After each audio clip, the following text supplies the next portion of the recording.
There is only one miracle that is found within each of the four Gospels, and it is the multiplication of the loaves and the fishes.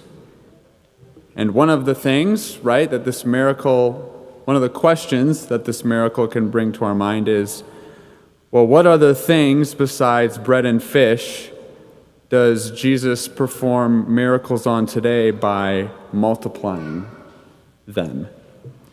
And we can think of these virtues that we know so well, right? These virtues of love and wisdom and patience and generosity. And these virtues, right, multiply when they are shared, when we give them to those within our lives. But there is at least one thing within the physical world that also grows when it is shared with God, and that is time. I was on the phone with one of my best friends from seminary a few days ago. He's a priest for the Diocese of Grand Rapids.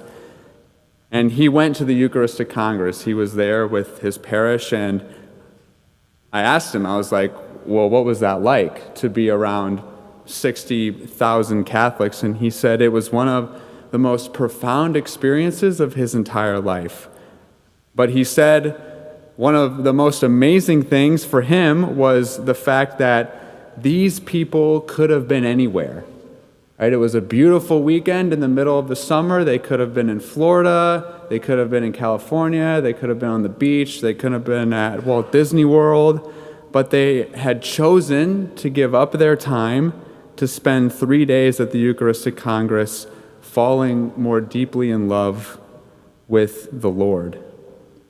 Right? And that's what we speak of when we talk about giving the time that we have to the Lord, because it's often the hardest thing to do, right? Giving away the time and our schedules that is so busy often these days, right? Handing those over to the Lord can sometimes be the most difficult thing.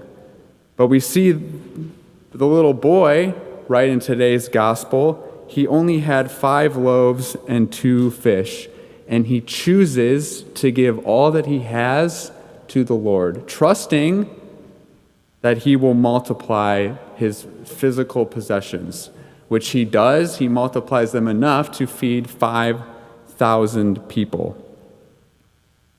And so the question for us today is then, well, how do we do this? Right? Giving away our time can be difficult. It can be maybe something that we've never really done before, right? But it all comes back to prayer.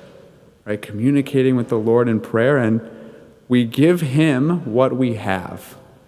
So if we've never prayed before, we give him just 5 minutes, right? Just those little moments throughout the day where we can give thanks for the things that we have, for the people who are in our life. Right? A spirit of thanksgiving is the quickest way to sainthood. Right? Just those little moments of thanksgiving throughout the day, the recognition that God has given us. And right, working up to 15 minutes, right? Just 15 minutes of communicating with the Lord, spending time in his presence, and just see how he multiplies that. Right? We give the Lord our little loaves and fishes, and we watch how he multiplies them. Right? And one of the most important things, I remember when I was first learning how to pray, and one of the most important, crucial hurdles to get over, right, is just learning the fact that the content of our prayer matters much less to the Lord than just being present. Right? Showing up is 99% of the battle. Right? This weekend, right, building off of the momentum of the Eucharistic Congress, the parish will be offering the possibility to sign up to spend time with the Lord in our beautiful chapel here on the side. And right, just showing up and sitting in the presence of the Lord can do so much for our spiritual growth and for the growth of our souls. Right? But there will be a battle. Right? The enemy, the devil, does not want us to develop a relationship with the Lord, and he will do everything in his power to distract us.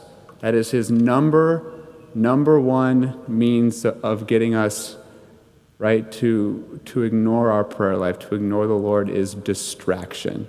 And it can be so easy in a world filled with social media and all these other sorts of distractions to just the only thing he's concerned about is getting our compass to tick off one notch pointing due north. Right? But there is a battle. There is a battle that is waging. I don't know if any of you had the opportunity to watch the opening ceremonies on Friday, but there was a moment during the show where Michelangelo's depiction of the Last Supper, right, that very famous, that very beautiful painting that we hold so true to our faith, was mocked by a group of drag queens within Paris. And we can respond to that, right, one of two ways. We can let the bitterness and the stress and the anger, right, that comes from that to build up within us and say, well, this is just the way that the world is right now, and it's another battle that we have to face as Catholics. Or we can turn more closely to the Lord and recognize, right, that what is being mocked is the source and summit of what we believe as Catholics. And so turning to him, spending time with him, can be the surest way to combat any sort of battle that should arise against us as a faith, right, as Christians, but also against ourselves and the souls that we have.